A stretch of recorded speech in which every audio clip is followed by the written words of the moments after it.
Hi dear one, this is Jeanette, Jin, certified regenerative detox specialist, alkaline health coach, and clinical iridologist, coming to you live from Whole Foods in Mississauga Square 1 today. It's very exciting to be here. Thank you so much for tuning in. This is episode number 5 in my series, How to Move Your Lymph.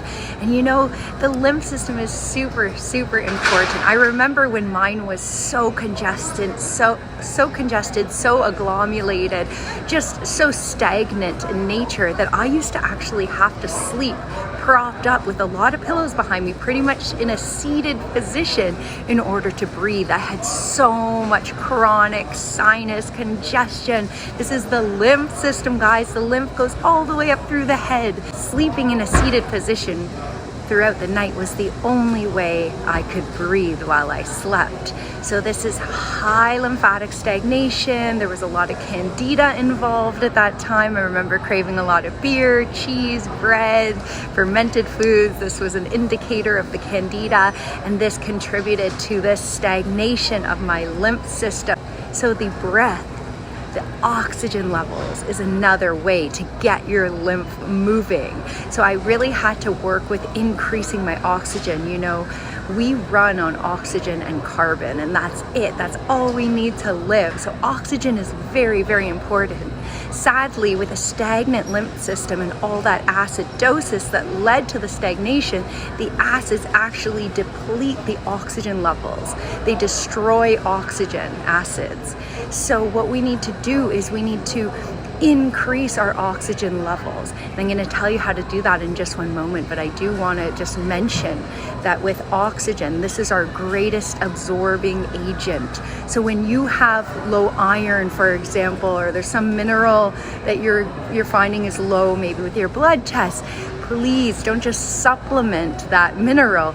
Get to the root cause, which is the low levels of oxygen.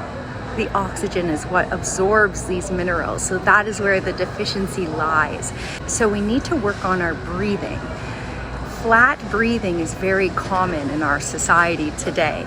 So we are doing improper breathing. We need to have more full, deep respiration, and this actually will increase the oxygen levels.